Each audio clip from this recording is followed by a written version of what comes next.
नमस्ते दोस्तों, मैं मनीषा रोइला स्वागत करती हूँ आप सभी का अपने YouTube चैनल पर। दोस्तों, आज मैं आप सबके सामने अपना एक इंटरव्यू शेयर करने वाली हूँ, जो मैं अपने बेटे के स्कूल में दे के आई हूँ। जैसे मैंने आपको पहले बताया हुआ है, मेरा बेटा दिल्ली स्पेशल स्कूल में पढ़ता है। तो वहाँ पे जो डायरेक्टर हैं, उन्होंने ये इंटरव्यू में पूछा था कि आप जब स्पेशल बच्चा आपके घर हुआ था, तो आपने किन किन प्रॉब्लम को फेस किया। और ये इंटरव्यू, चाहे आप स्पेशल बच्चे के पेरेंट्स हैं या फिर आप नहीं हैं, ये दोनों के लिए बहुत इम्पोर्टेंट है। क्योंकि जिनके स्पेशल बच्चा होता है, वो तो हर तरह की प्रॉब्लम फेस करते ही करते हैं। अपने घर में तो करते हैं, क्योंकि जब बच्चों को ग्रो अप करना है, उसको कुछ सिखाना है, बताना है, तो उसको करते टाइम बहुत सारी प्रॉब्लम आती हैं। लेकिन उन प्रॉब्लम को फेस करते हुए भी हमारा जो आसपास का जो समाज है, जो सोसाइटी है, वो भी इन बच्चों को किस नज़र से देखता है। कई बार तो बहुत सिंपैथी वाली चीज़ें हो जाती हैं कि हाँ, ये बच्चा ऐसा है, ये वैसा है। या कई बार क्या होता है कि हमें बाहर से बहुत अलग अलग तरह की बहुत नेगेटिव बातें सुनने को मिलती हैं। तो एक जो पेरेंट्स हैं, उनके मन में बहुत सारे प्रश्न होते हैं कि हम उनका जवाब कैसे दें। और एक समाज को भी ये इंटरव्यू ज़रूर देखना चाहिए कि अगर किसी के घर स्पेशल बच्चा हो गया है, तो उनको किसी भी तरह की नेगेटिव बातें ना करके एक पॉजिटिव मैसेज छोड़ना चाहिए कि अगर आपके साथ ऐसा हो गया है, तो कोई बात नहीं। एक समाज भी उस चीज़ को हर तरीके से अपना एक बेस्ट देने में कैसे वो एक भूमिका निभा सकता है। हर तरह की चीज़ों को झेलते हुए पेरेंट्स अपने बच्चों के लिए बहुत ही एफर्ट करते हैं, बहुत ही मेहनत लगाते हैं। तो एक सोसाइटी को भी ये सोचना चाहिए कि आप उनके बीच में नेगेटिव बातें करके आप उनके मोटिवेशन को तोड़ रहे हैं। बल्कि आपको तो उनको और ज़्यादा मोटिवेट करना चाहिए कि आप अपने बच्चे के विकास के लिए और क्या क्या चीज़ें कर सकते हैं।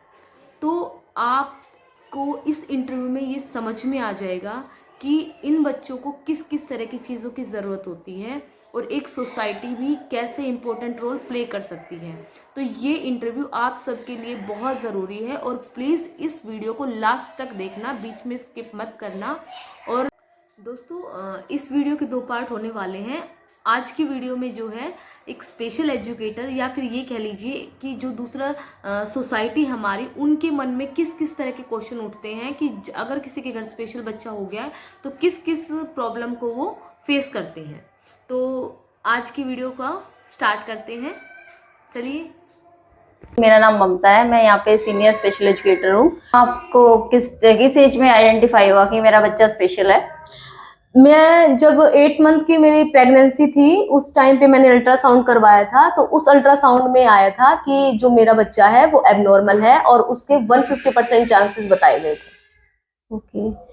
जब ये ओजस पैदा हुआ तो फैमिली मेंबर ने इसको एक्सेप्ट किया? हाँ जी, बिल्कुल। मेरी जो फैमिली है बहुत सपोर्टिव है। किसी ने भी मतलब ये ऐतराज नहीं जताया कि ये बच्चा ऐसा हो गया है, क्यों हो गया है। उन्होंने ये कहा कि ये हमारे हाथ में नहीं है, ये एक तरह से आप ये लगा सकते हो कि गॉड गिफ्टेड है। या मुझे इन चीज़ों के बारे में पहले से पता नहीं था, मैं अवेयर नहीं थी इन चीज़ों के बारे में। तो मेरा बेटा जब हुआ, उसके बाद ही मुझे पता चला कि स्पेशल बच्चे के नाम की भी कोई चीज होती है, कि स्पेशल भी कोई बच्चा होता है, इस तरह की भी कोई बीमारी होती है। मेरे बच्चे के बाद ही मुझे इन बीमारियों के बारे में पता चला। मैम, आप सोसाइटी में कैसे मतलब लेके जाते हैं या घर पे ही छोड़ के जाती है जब कहीं जाती हैं तो? नहीं, मैं अपने बच्चे को बहुत ज्यादा, क्योंकि जो भीड़ भाड़ का इलाका है, वो ज्यादा भीड़ भाड़ का इलाका ये पसंद नहीं करता है। लेकिन अगर कहीं इसको लेके भी जाना, तो अगर मेरे आसपास मतलब मेरे रिलेटिव्स हैं, मतलब या मतलब मदर में से मेरे साथ है, मेरे हस्बैंड साथ है, तो मैं इसको साथ लेके जा सकती हूँ। क्योंकि वहां पे कोई एक ऐसा होना चाहिए जिसको संभालने वाला होना चाहिए। एक अकेले इसको लेके जाना बाहर प्रॉब्लम हो जाती है, क्योंकि कहीं पे भी अगर ये जिद करके बैठ जाता है, तो इसको संभालना थोड़ा सा मुश्किल हो जाता है, कभी कभी हाइपर भी हो जाता है। तो लेकिन जितना ज्यादा इसको प्यार से हैंडल किया जा सकता है ना, उतना ज्यादा गुस्से से नहीं। क्योंकि कई बार जब बच्चे जिद करते हैं ना, तो पेरेंट्स भी हाइपर हो जाते हैं कि नहीं, ये मान क्यों नहीं रहा है, ये क्यों नहीं कर रहा है। तो थोड़ा सा हमें खुद से पेशेंस है, क्योंकि बच्चा अभी उस लेवल पे नहीं जा पा रहा है जितना लेवल पे आप हो। तो बच्चे को बच्चे की तरह से ही हैंडल किया जा सकता है। उसको जितना ज्यादा प्यार से आप उसको बातें मनवाओगे तो वो उतने ही ज्यादा आपको समझने लग जाएगा और आपकी बातों को मानने भी लग जाएगा। को इसकी टेक केयर करने में प्रॉब्लम्स तो आई होंगी, तो आपने क्या क्या प्रॉब्लम्स फेस किए? मुझे बहुत ज्यादा प्रॉब्लम आई है, क्योंकि जो स्पेशल बच्चे होते हैं उनकी इम्यूनिटी जो पावर होती है वो भी बहुत ज्यादा कम होती है। वो मतलब हल्की सी गर्मी ज्यादा हुई तो बीमार हो जाते हैं, हल्की सी ठंड ज्यादा बढ़ गई तो बीमार हो जाते हैं। तो स्टार्टिंग के जो 2-2.5 साल हैं वो बहुत ज्यादा मतलब खराब गए मेरे, क्योंकि हर सर्दी में इसको निमोनिया हो जाता था, और निमोनिया भी कैसा, डबल वाला निमोनिया, जिसकी पसलियां चलने लग जाती थी, इसको सांस लेने में प्रॉब्लम हो जाती थी, इसकी नाक ब्लॉक हो जाती थी। तो ये हर सर्दी स्टार्टिंग से ही अगर ये बीमार हो गया तो इसकी हर सर्दी हॉस्पिटल में ही बीतती थी। कम से कम 10 दिन 12 दिन ऐसे इसको एडमिट करना पड़ता था, तब जाके कहीं पे ठीक होता था। तो जब ये स्टार्टिंग में था तो मतलब ये कि जो इन बच्चों का क्या है, थोड़ा दिमाग से थोड़ा सा ये डिले चलते हैं, जितना मतलब नॉर्मल बच्चा सोचता है उतना ये नहीं कर पाते हैं। तो इनका क्या है, चलना फिरना वो स्टार्टिंग में नहीं हो पाया था। तो जब ये मेरा बेटा 2.5 साल का था तब भी ये ढंग से चलता नहीं था, ये सिर्फ एक बार खड़ा तो जरूर हो जाता था लेकिन चलता नहीं था। तो इसलिए मैं, पहले किसी ने बताया कि आयुर्वेदिक हॉस्पिटल में मालिश वगैरह होती है, तो मैं अपने बच्चे को लेके गई, क्योंकि जो एलोपैथी दवाइयां होती है वो बच्चे के क्या बड़ों के सबके मतलब बॉडी में नुकसान देती है। तो मैं थोड़ा सा आयुर्वेदिक चीजों पे ज्यादा विश्वास करती हूँ, तो अपने बच्चे को आयुर्वेदिक हॉस्पिटल में लेके गई। वहां पे चावल से और भी कई तरह की जड़ी बूटियां थी, उनसे मिला के इसकी पैरों की, पूरी बॉडी की बल्कि मसाज होती थी। मसाज करने के बाद वो कहते थे, एक तेल भी देते थे, वो भी आयुर्वेदिक तेल होता था, कि खुद से भी आपको उसकी मसाज करनी। एक टाइम वो मसाज करते थे, एक टाइम मैं मसाज करती थी। तो 15 दिन की थेरेपी के बाद इसने धीरे धीरे अपने कदम बढ़ाना स्टार्ट किया। और साथ शाम के टाइम मैं इसको जितना हो सकता था कि एक चक्कर थोड़ा सा मतलब एक राउंड लगा लिया घुमाने का, दूसरा राउंड लगा लिया घुमाने का। तो जब मैं इसको लेके जाती थी तो कई बार ये जिद करके बैठ जाता था, और देखने में इतना छोटा लगता था कि जो आसपास के लोग चल रहे होते थे वो कहते थे कि बहुत ही जालिम मम्मी है इसकी, कि बच्चे जब चल भी नहीं रहा है तो ये जबरदस्ती इसको चला रही है, पता नहीं ये इसके पीछे क्या। भी बच्चा थोड़ा सा लेट भी चलने लग जाते हैं कोई ऐसे, मतलब जो बच्चा एक नॉर्मल एक मम्मी कुछ करने की कोशिश भी करते ना तो 10 पीछे पैर खींचने वाले भी हो जाते हैं कि ये ऐसे कर रही है, जबरदस्ती करा रही है। लेकिन एक बच्चे का उसकी माँ को सबसे ज्यादा पता होता है कि बच्चे को कब किस टाइम में कैसे कराना है और कौन सी चीज किस तरह से कराई जा सकती है, ये एक माँ ही समझ सकती है। अलग अलग शब्दों से उसको बोला कि भाई क्या है ये, मोटा सा लग रहा है, अजीब सा लग रहा है? नहीं सर, देखो घर में जो मेरे जो फैमिली है उन्होंने इस चीज में काफी सपोर्ट किया। घर वालों में किसी ने भी कभी ऐसा नहीं कहा कि बिना दिमाग का बच्चा है, बहुत मोटा बच्चा है या बहुत ऐसा बच्चा है। घर वालों में से कभी किसी ने कभी कोई पर्सनली कमेंट किया ही नहीं। लेकिन जो बाहर वाले होते हैं, कोई राह चलता है कि ये बच्चा तो बहुत मोटा है, इस बच्चे में तो दिमाग कम लग रहा है, ये बच्चा देखो कैसा अजीब है। और मतलब जब इसको स्टार्टिंग में 2.5 साल का हो गया था, मैंने एक डॉक्टर ने मुझे रिकमेंड किया था दिल्ली स्पेशल स्कूल, क्योंकि वहां उस तरह के बच्चों का इलाज होता था हॉस्पिटल में। तो वहां से वो डॉक्टर रिकमेंड करते थे कि इस तरह के स्पेशल स्कूल होते हैं। मुझे पहले स्पेशल स्कूल का भी नहीं पता था कि कोई स्पेशल स्कूल होता है, तो उन्होंने रिकमेंड किया, तब मैं स्पेशल स्कूल में इसको लेके आई। और मैंने वहां पे मैं सिर्फ पहले स्पीच थेरेपी के लिए लेके आई थी कि बच्चा भी स्पीच में डिले कर रहा है तो इसलिए क्यों नहीं बोल पा रहा है। तो लेकिन जब मैं स्पेशल स्कूल में आई तो मैंने देखा वहां पे मेरे बच्चे की तरह और भी बीमारियों से ग्रसित, मतलब स्पेशल ही बच्चे थे वो भी, लेकिन अलग अलग बीमारियां थी। वहां पे बहुत सारे बच्चे अलग अलग तरह की एक्टिविटीज कर रहे थे। तो मैंने सोचा कि सिर्फ स्पीच के लिए क्यों, बाकी ओवरऑल जो इसकी एक्टिविटीज है वो क्यों ना करवाई जाए। तो लेकिन दिक्कत क्या आ रही थी, मेरा बच्चा 2.5 साल का था, बहुत छोटा था। मैंने रिक्वेस्ट करके कि नहीं सर, आप चाहे 2 घंटे के लिए इसको करो, आप थोड़ा सा कोशिश तो करो। तो उन्होंने ये कहा कि मेरे को कि भाई नहीं अभी तो बहुत छोटा है। तो लेकिन रिक्वेस्ट करने के बाद सर मान भी गए कि कोई बात नहीं, हम 1-2 दिन करके देखते हैं। तो ऐसा करके उन्होंने मुझे 1 महीने तक अलाउ भी किया अपने स्कूल में। हालांकि कोई भी स्कूल अलाउ नहीं करता पेरेंट्स को कि आप उनके साथ स्कूल में रहे, क्योंकि कोई चाहता नहीं, क्योंकि सबका अपना करवाने का, बच्चों को सिखाने का तरीका अलग अलग होता है। लेकिन ये स्कूल बहुत ट्रांसपेरेंट है कि मतलब हर चीज, हर एक्टिविटीज मैंने देखी है।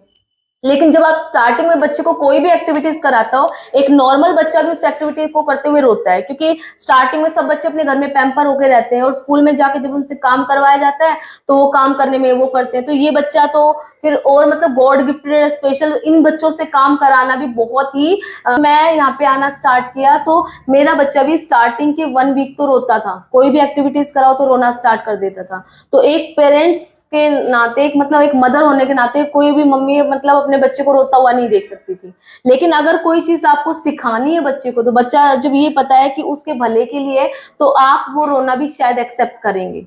तो मैं कान में अपना रुई डाल के, कॉटन डाल के बैठ जाती थी ताकि मेरे को मेरे बच्चे का रोना ना सुनाई दे, क्योंकि एक मदर का जो दिल है वो भी आप समझ सकते हैं। तो लेकिन 1 हफ्ते के बाद मुझे उसमें धीरे धीरे सुधार होने लग गया, कि मतलब उसने क्या है, रोना पहले से कम कर दिया। और मैंने कभी भी स्कूल के काम में इंटरफेयर नहीं किया, तो सर ने भी मुझे कभी भी मना नहीं किया कि आप यहाँ पे स्कूल में मत आइए। तो मैं सिर्फ 1 महीने तक, क्योंकि मुझे ये नहीं पता था कि मैं अपने बच्चे को स्कूल में कैसे पहुंचाऊं, क्योंकि इतना छोटा बच्चा था, बैठना उठना अच्छी तरह से मतलब डर लगता था कि कैसे उसको भेजूंगी, क्योंकि जो स्कूल है हमारे घर से थोड़ा सा दूर पड़ता था। लेकिन 1 महीने में वो इतना एक्सपर्ट हो गया स्कूल में कि उसको ना बैठना उठना सब सारी चीजें उसको आ गई। फिर उसका मैंने कैब का अरेंजमेंट कर दिया, स्कूल वालों की ही कैब होती है, वो प्रॉपर आपके घर के बाहर से ही बच्चों को लेके जाते हैं और बिल्कुल सुरक्षित वे में स्कूल में पहुंचाते हैं, और स्कूल से सीधा बच्चा घर में पहुंचता है। मैम, आपने कभी इस टाइप से जो सोसाइटी में है, मार्केट में है, कभी ऐसे बच्चों को देखा है तो आपने उनको गाइड किया है कि किस टाइप से इनके स्कूल होते हैं या इनकी थेरेपीज भी होती हैं? किसी की हेल्प की है आपने? हाँ जी, मैंने एक्चुअली मैं अपने मेरे बेटे को जो डाउन सिंड्रोम है उसको थायराइड की प्रॉब्लम है, तो मैं उसको लेके हॉस्पिटल कंटिन्यूटी वे में जाती रहती हूँ। तो वहां पे जाती हूँ तो वहां पे इसके जैसे बहुत सारे बच्चे हैं, तो छोटे भी हैं बड़े भी हैं। तो जैसे वहां पे बात होती है तो मैंने कई जगह बताया हुआ है, क्योंकि कई पेरेंट्स को पता ही नहीं होता है कि कोई स्पेशल स्कूल भी है, क्योंकि उनको ये होता है कि उन्होंने ये मान लिया कि बच्चा ऐसा भगवान ने दे दिया है तो वो अपने आप ही मतलब ठीक होगा, तो ऐसा कुछ भी नहीं है। तो जितनों को मैं बता सकती थी मैंने बताया भी है।